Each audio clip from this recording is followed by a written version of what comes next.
It's really nice being around the campfire with you two. Yeah. Do you guys want to tell some scary stories? No. I do. Well, I do not. Are they too scary for you, Conan? A little. But you like them, right, Rosemary? Yes, I do. What do you like about them? Everything. What if we tell a story about Bigfoot?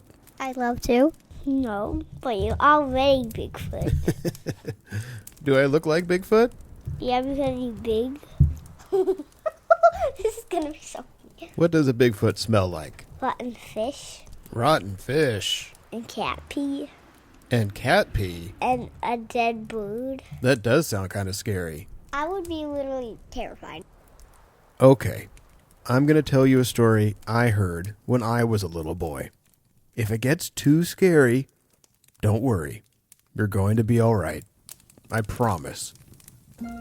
Today, on Wrangle History Unlocked, we're going inside the strangest story ever sold. Look out for Bigfoot, Kushtaka, an alien, and a place that's like Wrangle, only different. Petersburg.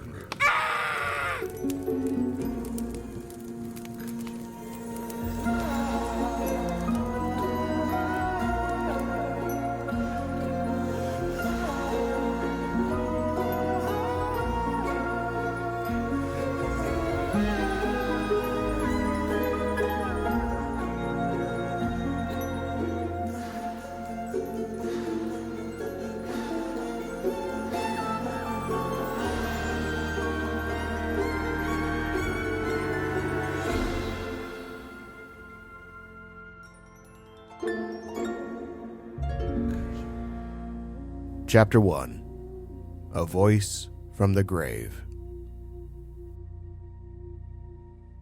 In June 1950, Petersburg, Alaska, turned out to mourn one of its own. Harry Douglas Culp was an authentic Alaskan sourdough. Over half a century, Harry worked almost every kind of job there was in Petersburg. When Harry died at the age of 68, he left behind a wife, 3 grown children, and many friends. The Petersburg Press ran this obituary. Mr. Culp was born at Montevideo, Minnesota, and his boyhood was spent in Tacoma. In 1898, he came to Wrangle, remaining there until 1902, carrying mail to Cake, working in the sawmill, and prospecting. When he left Wrangle in 1902, it was to come to Petersburg, and since that time, this has always been his home. Harry Culp was buried in Petersburg Memorial Cemetery under a headstone with the epitaph, "Here he rests in the country he loved." With Harry's remains resting peacefully in the ground, his widow, 63-year-old Minnie Culp, began the work of sorting through his personal effects. It was a labor of love mixed with grief, the final act of saying goodbye. But Minnie found something unexpected. Many years have passed since the beginning of this mystery was first brought to my attention. Yet, in all this time, it still remains a mystery. Tucked away in a box, Minnie found stacks of pages, a something that those who have been involved the most are still unable to figure out to their satisfaction. If you, who read this, can solve the riddle in a sane, reasonable way, you will be doing me and the other men interested a great favor. Each page was scrawled with her late husband's handwriting. I, H.D. Culp, being no writer, yet feeling that this story should be told, am setting the facts down as best I can to one of the strangest experiences that ever was brought to my notice. Minnie heard Harry's voice in the pages of his story. The spring of 1900 found 4 men batching together in a shack at Wrangle, Alaska. All 4 were broke, as is usual with prospectors. As luck would have it, I was one of the 4. The story took place inside Thomas Bay, at the foot of the mighty, majestic mountain peak, Devil's Thumb. But Harry had another name for the area. I knocked around different parts of Alaska, but I always had in mind to make one more trip to the Devil's Country. In Harry's story, eerie, inexplicable things happen in Devil's Country. There's an abandoned campsite with no one to be found, dog tracks in the snow followed by footprints of a larger, mysterious creature. Harry described first-hand accounts of people visiting Devil's Country who become paranoid and delusional. The most disturbing events in Harry's story come from his mining companion, Charlie. Fellows, I have been on the trail of an old buck Indian for the last month, trying to get him to tell me where he picked up a piece of free gold quartz he has at his camp. I never said anything about it before, because I wanted to get the story from him first. And today, he spilled the beans. He told me to go up to Thomas Bay.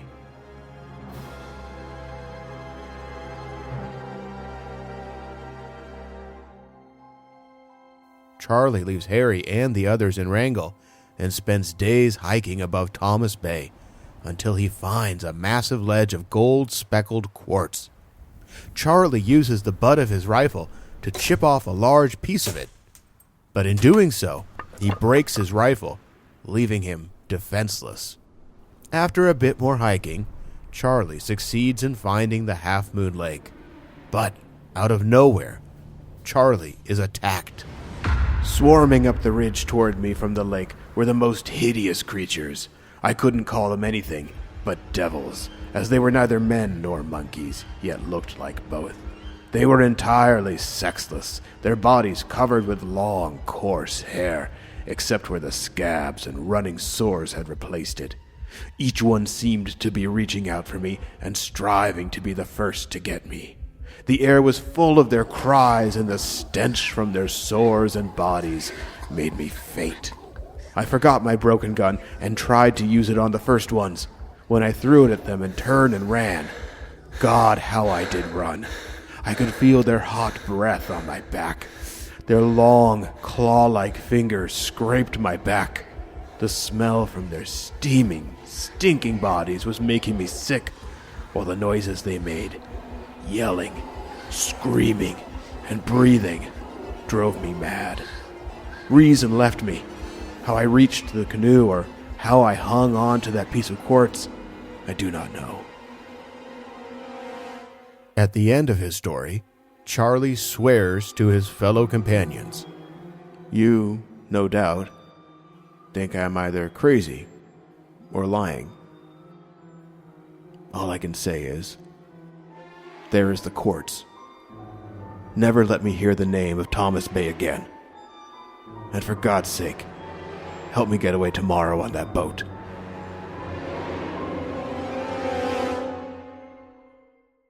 Fred and John are the next to go. They are only gone 3 weeks. John reports that Fred went crazy, at one point getting on all fours and barking like a dog. Before Fred leaves Alaska forever, he tells Harry, I believe the gold is there, as Charlie said. I also believe that he didn't lie about what he saw, because I had one of those devils sitting on the bow of the canoe from Thomas Bay to Horn Cliffs, and he cursed me for stopping every time I tried to rest from paddling.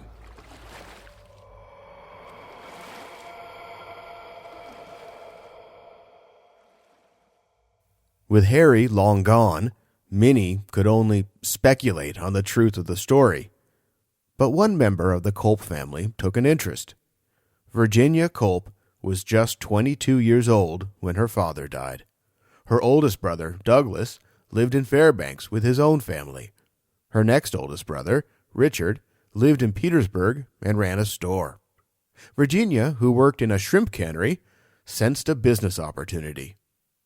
In 1953, Virginia Culp published her father's story through Exposition Press out of New York City. While the working title was called Devil's Country, the book was published under a name that would become legendary in the halls of Alaskan folklore. The Strangest Story Ever Told. The book's jacket advertises, What were these nightmarish figures? Were they supernatural beings, or visitors from another world, or survivors from some prehistoric era?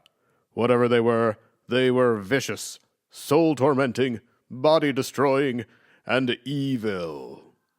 As Virginia wrote in the book's preface, It was, then, a very pleasant surprise when Mother found the manuscript just a short time ago and gave it to me to read. I found it fascinating, and I was left with a feeling of curiosity. I wonder if any of you readers will be curious. I wonder. Well, I'll just let you wonder.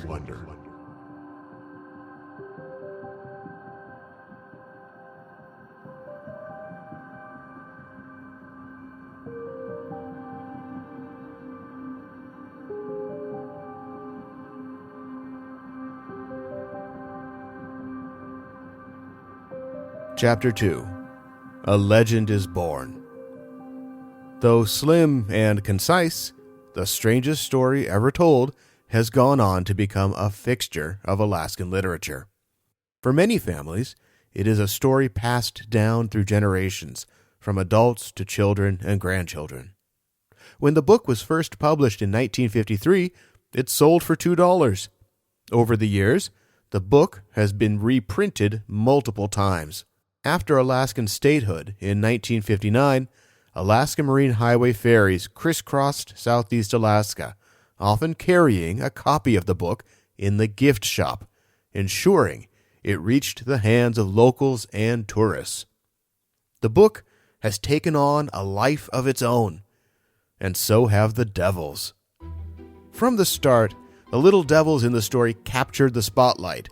When the book came out, an anonymous reader of the Anchorage Daily News promised to investigate personally the story of hideous creatures. The book spawned a new category of wilderness explorer, devil hunters.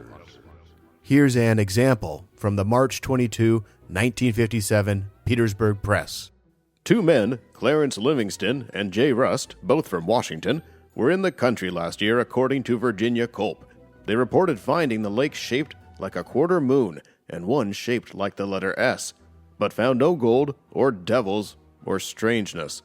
They plan to return to the area again this summer. In 1960, the Petersburg Chamber of Commerce was forced to weigh in when it became known that a local hunter was actively searching for the devils described in the book.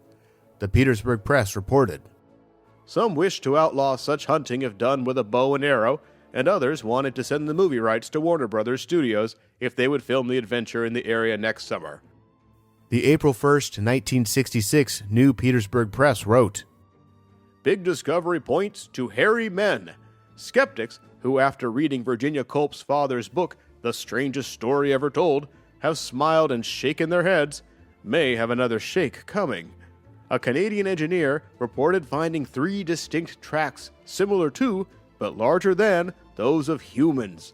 Also found was what appeared to be a primitive campsite or living area with the remains of a partially devoured wolf that had a crude stone axe embedded in its skull. Around 1971, the U.S. Forest Service published a guide for interpreters aboard Alaska Marine Highway ferries, which had this to say about Thomas Bay.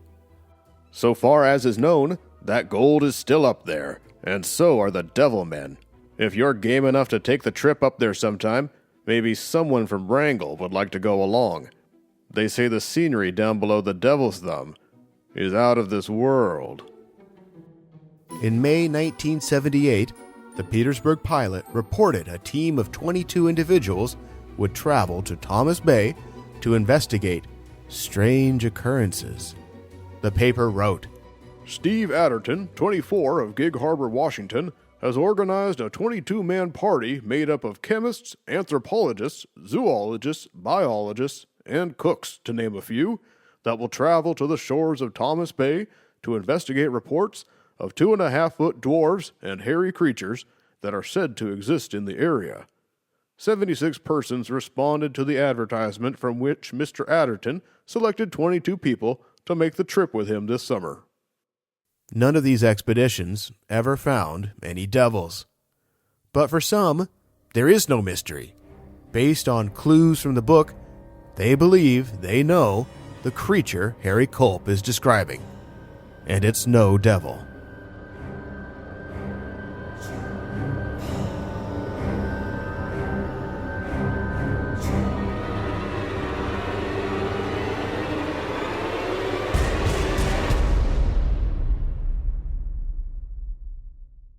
Chapter 3. Tales from the Cryptids.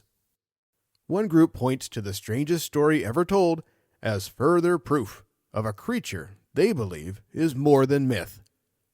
Bigfoot. Bigfoot, Sasquatch, Yeti, however you call it, is a creature known around the world. Many Native American cultures have stories and names for Bigfoot.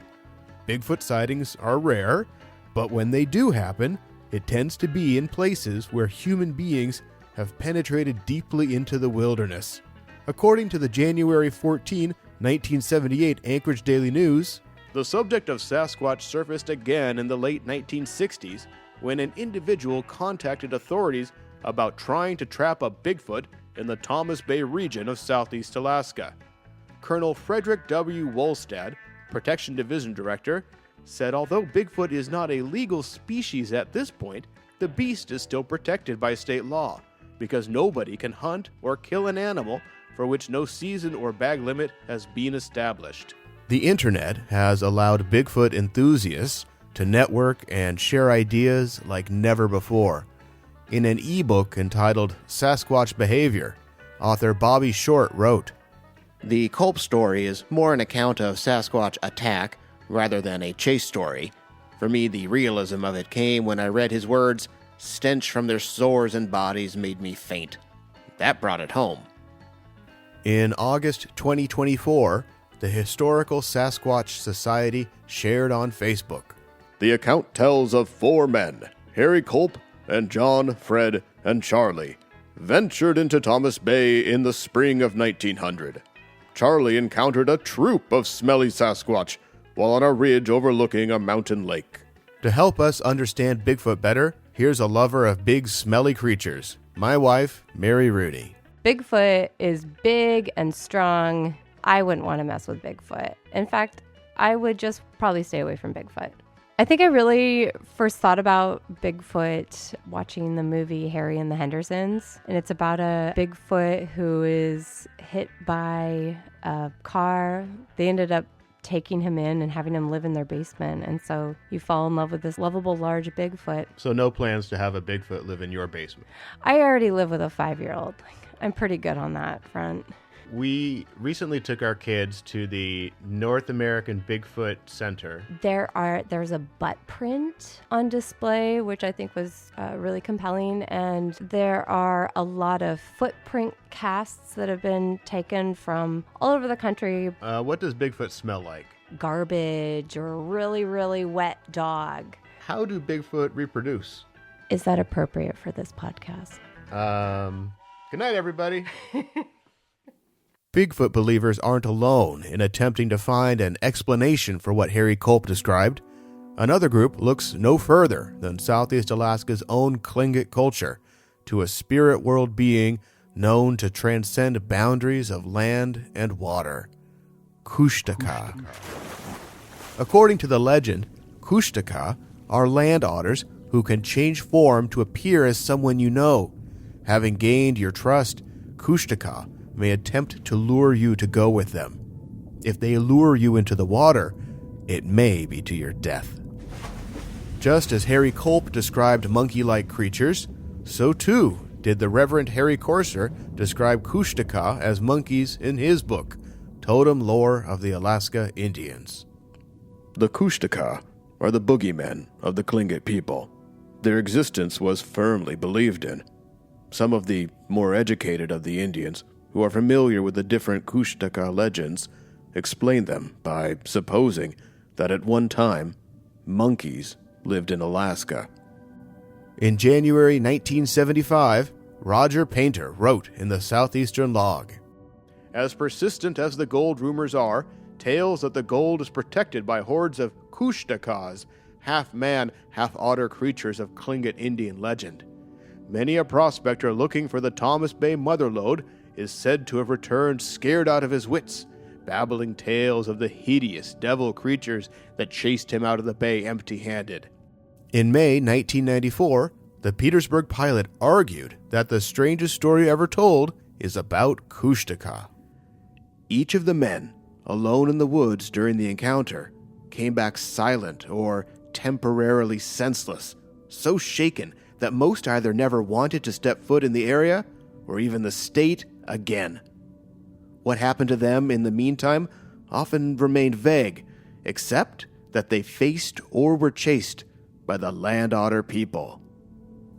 After visiting Thomas Bay in June 2020, Morgan Trimble wrote about her experiences for Getaway.com. Some speculate that the Thomas Bay monsters are neither ghosts nor devils. They're Kushtaka, the mythical half-man, half-otters from Tlingit folklore. Kushtaka mimic cries of women in distress to lure their victims, whom they invariably rip to shreds or turn into fellow Kushtaka. Even the U.S. Forest Service has taken on the legend. In an official guide for Thomas Bay, the Forest Service wrote, There are also tales of tragedy about the bay, a report of a slide that destroyed a village killing over 500 people, and the hauntings of Kushtakas in the S Lake area.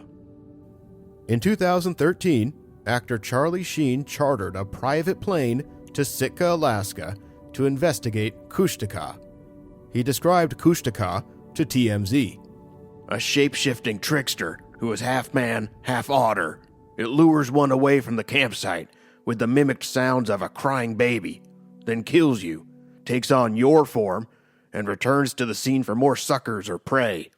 It obviously knew our group was far too skilled to be snowed in this fashion, so it stayed hidden like a sissy. To help us better understand Kushtaka, here's my friend, John Schenk. Or is it really him?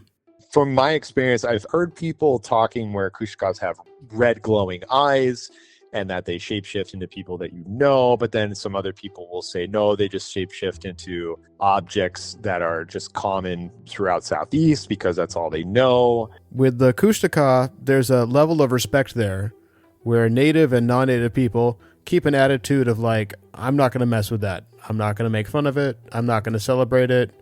And I think that says something about us. I don't know exactly what it is. You know, people will dress up during Halloween as a Sasquatch. It's no big deal. You don't get people dressing up like a Kushtaka. You don't get people having like Kushtaka Fest because the Kushtakas overall, the belief is just they're more evil. They have like a more evil tendency. They're scary. They're just a scarier mythological creature that you don't want to encounter out in the woods. I don't know if you've ever told your kids certain ghost stories, but sometimes, you know, parents will tell their children these scary stories just to teach them a lesson, right? There's lessons to be learned from fear because fear is such a huge emotion. It works really well in a place like Southeast Alaska as well because Southeast has a lot more obstacles. Just when you look at the geography of the trees, the mountains, the lakes and the ponds and everything, the rocks, the coastline, everything, it's very jagged. There's a lot of shapes that are going on. There is so much that could be hiding behind trees, be hiding behind rocks. You don't know what's going to be in front of you after you walk 10 steps. You know, it's just, oh, there's more trees, but there's always going to be that mystery element where you get disoriented very quickly. I mean, there's a reason why people get lost. Yeah. So that's what I mean, that Southeast is a treacherous area of the world, and it shouldn't be taken lightly.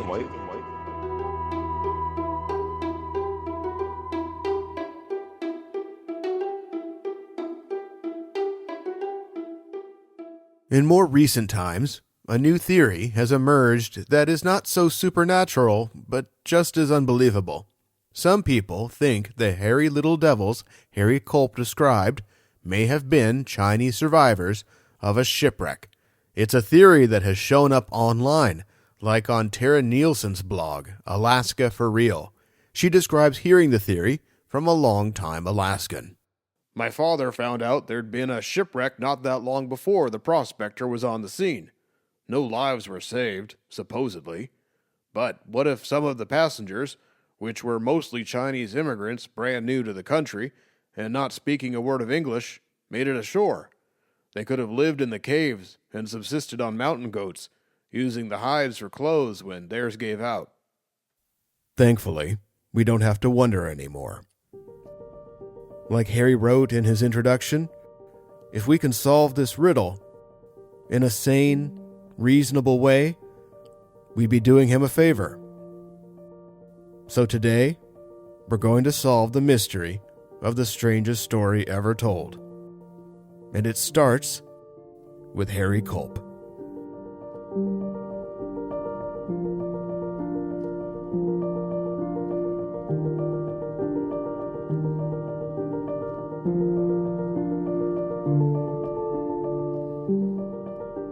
Chapter 4. Back to the Source.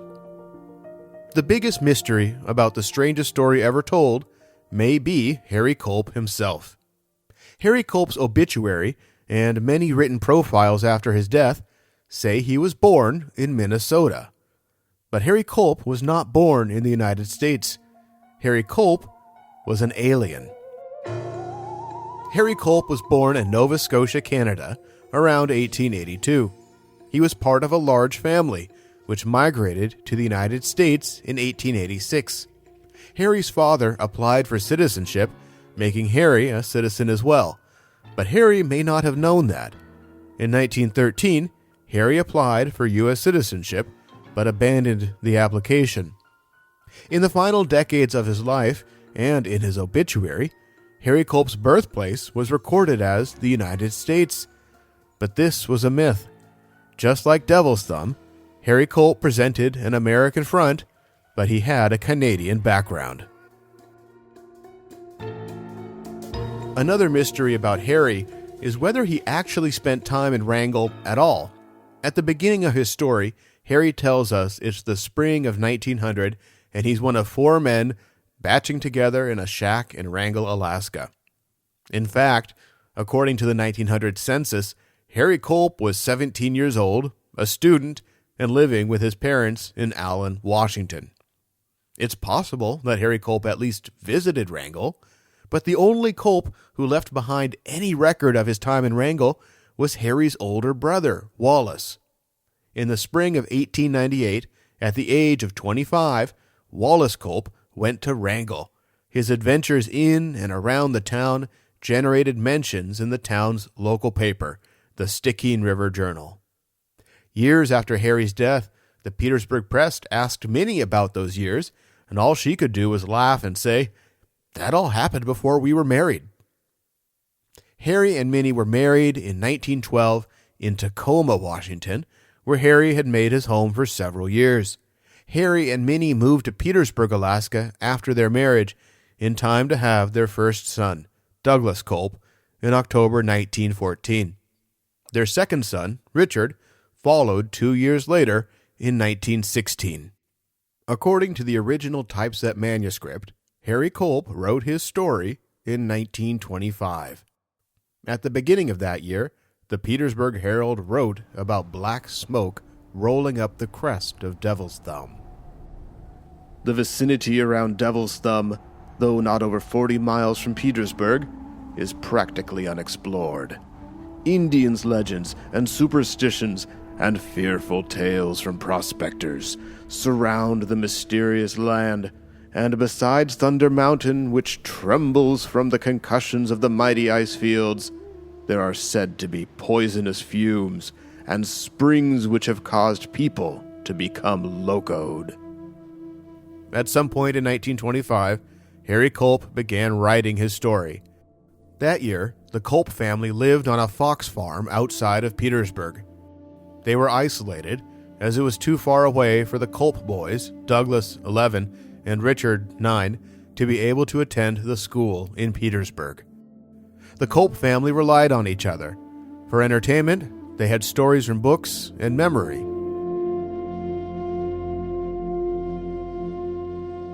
He didn't have a name for it at first, but page by page, Harry scrawled out his incredible, supernatural tale of adventures around Thomas Bay.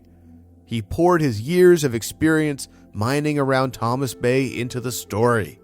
He used his mastery of the countryside to make his storytelling better. The story was creepy, spooky, eerie, and unsettling. But it was not gory, and nobody got killed. For a father like Harry Culp, it was the kind of story he might tell kids around a campfire. In fact, it was a story that had been told around campfires. For Harry Culp's story was an incarnation of a much older, familiar folktale, the Lost Rocker. Here's one of the earliest versions of the Lost Rocker from the Juneau mining record, republished in the July 22, 1894 Indianapolis Journal. It was the spring of 1876. 2 miners left Sitka on a prospecting expedition, taking a course to the southeast with the intention of exploring the islands along their route, but more especially to reach the mainland and make extensive search for placer diggings. They crossed Chatham Straits to the mainland and pitched camp at the mouth of a large creek. It was strewn with quartz, and on panning the gravel, color was found. They ascended the stream, and after 2 days traveling over the boulders and winding through underbrush, they reached the headwaters of the creek on the divide. Beyond and below, a short distance in the basin, lay a beautiful little lake. In the little stream putting into the lake, they again found gold. Prospecting and panning the gravel, joy filled their breasts, for they had found a bonanza. The gravel yielded coarse gold the size of beans, and $1 or more to the pan. One returned to the beach after they cached supplies, while the other partner set to work building a rocker. For a matter of 2 weeks, they washed the gold sands and made occasional trips over to their cache on the beach with no thought whatever of approaching danger, and no intimation of the horrible tragedy that was about to occur. On the eventful day at about noon, as they were leaving work to prepare dinner, ambushed savages who had tracked the 2 lone miners from the beach into the mountains to murder and to plunder poured their fire from behind trees upon them. One was killed outright, but miraculously, the other was untouched. Seeing his companion fall, and taking the situation at a glance, he bounded into the timber. Fear lent wings to the pursued, and he soon outdistanced his pursuers, who were unable to get in an effective shot while both were dodging through the timber and underbrush. The pursued made direct for the cache and boat on the beach, and hastily loading up with the remainder of the provisions and effects, he pulled out into the channel. He saw the Indians no more, and shaped his course, as he supposed, for Sitka.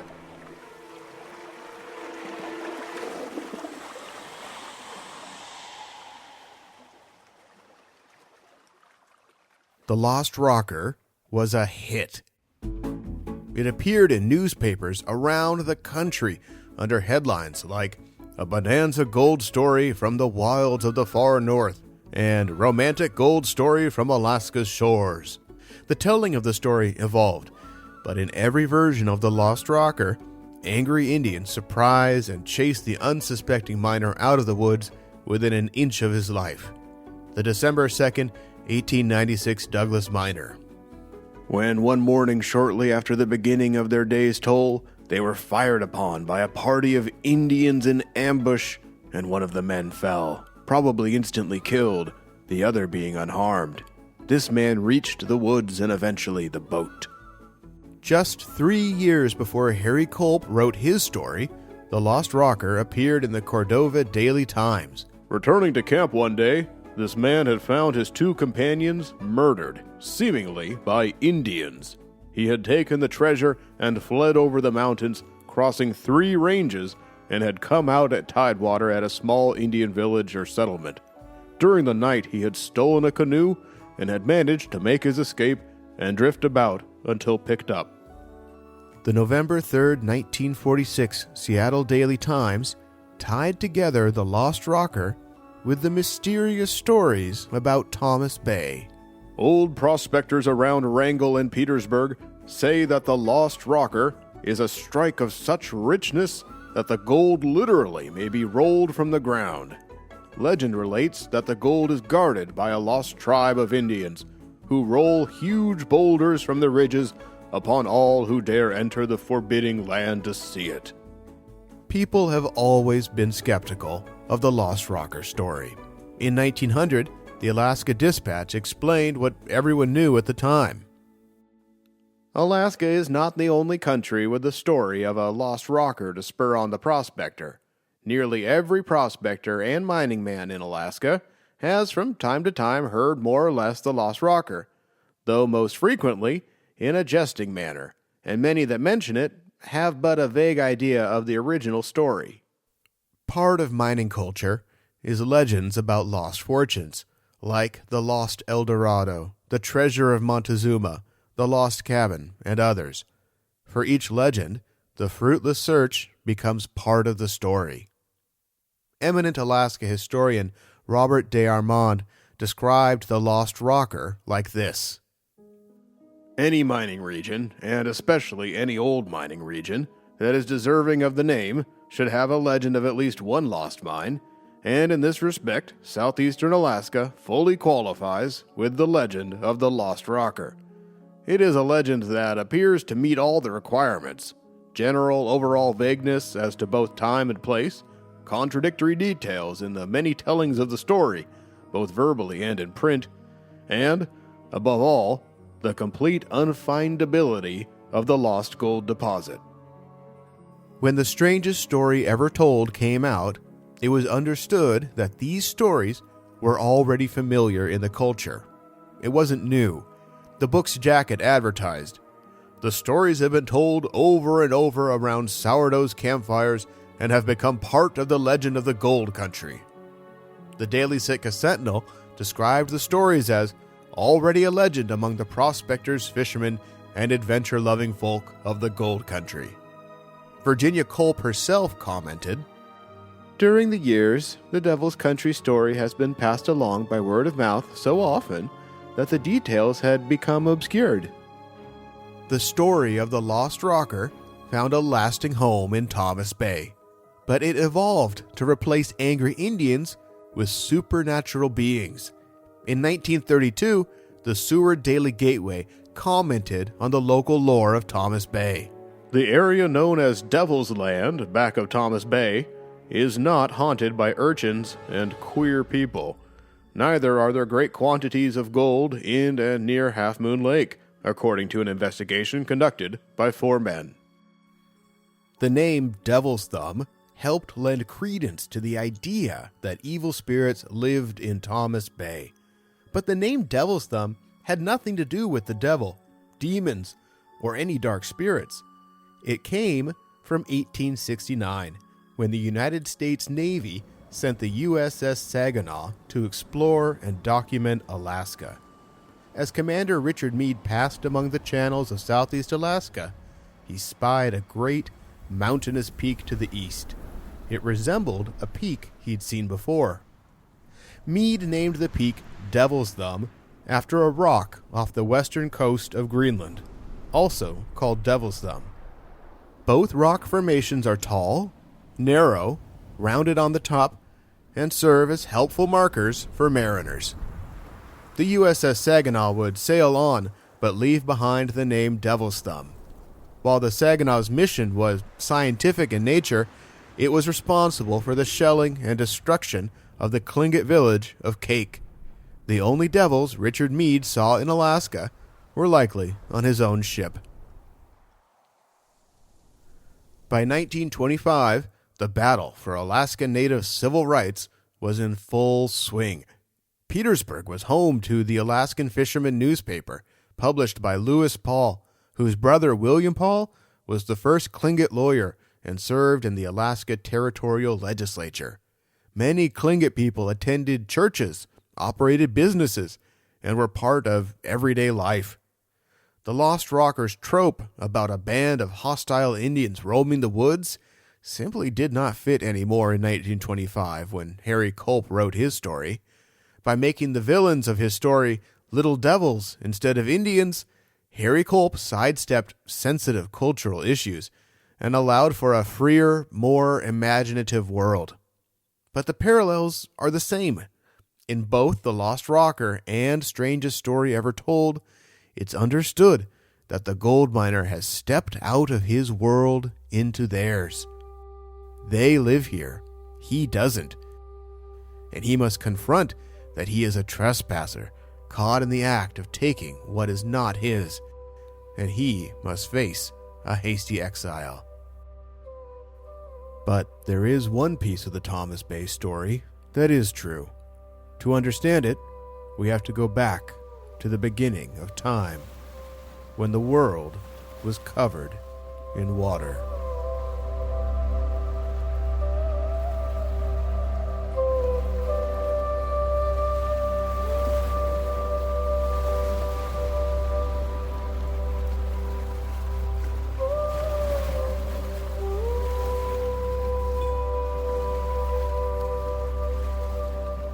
Chapter 5.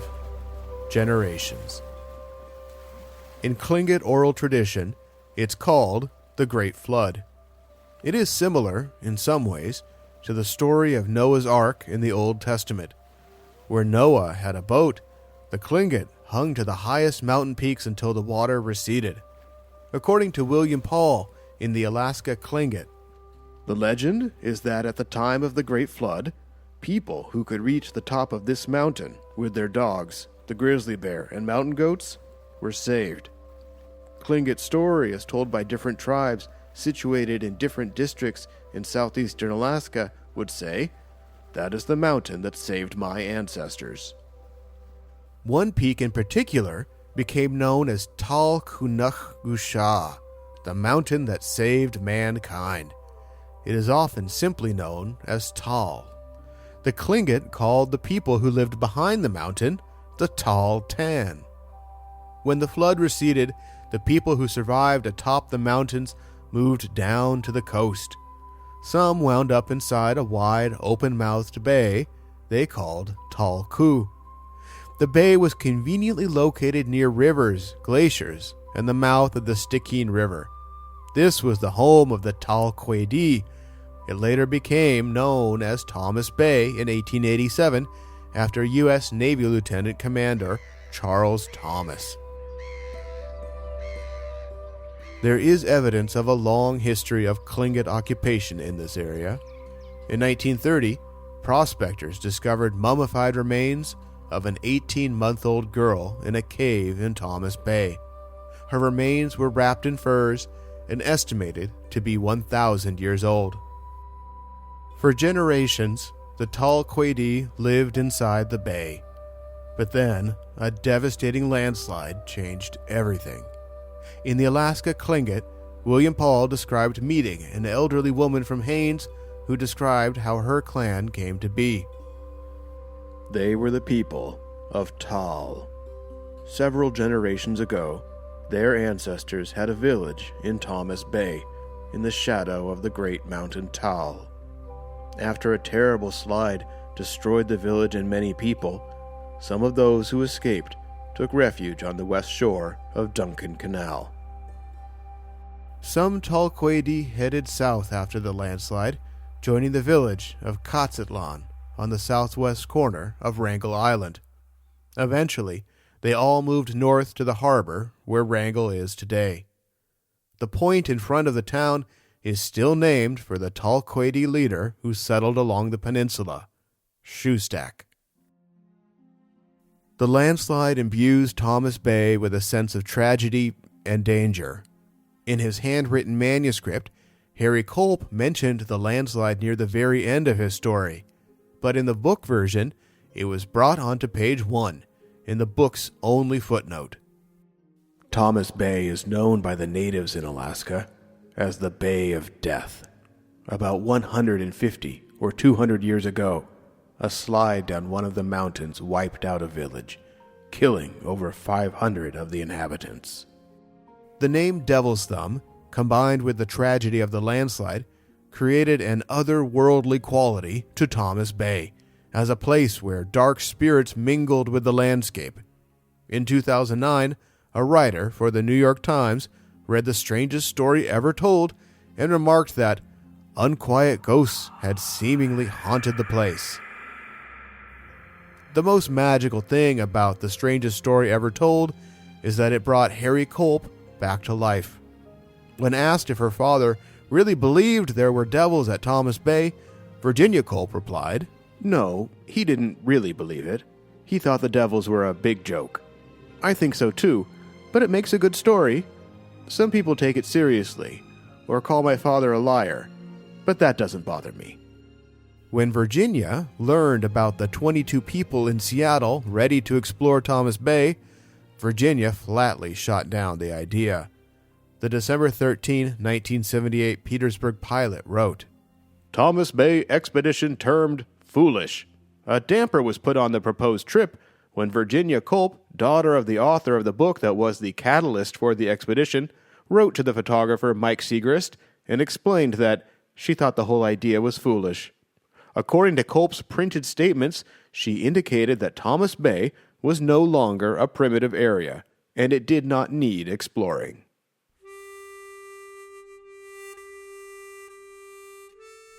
Virginia Culp passed away on February 18, 2010, at the age of 82. While many people mistakenly believed that Harry Culp was born in the United States, Virginia Culp knew the truth. Before her death, she led a family expedition to Nova Scotia to see where her father was born.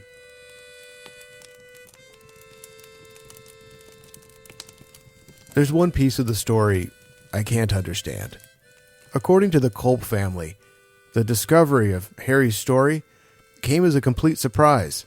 His wife and kids didn't know he'd created this imaginative piece of literature.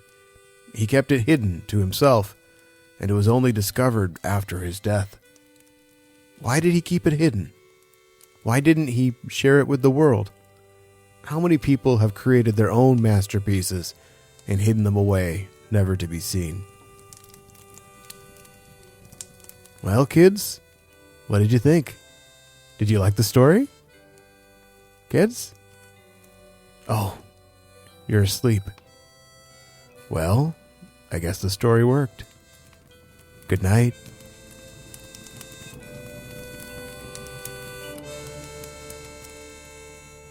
Wrangle History Unlocked is written and produced by Ronan Rooney.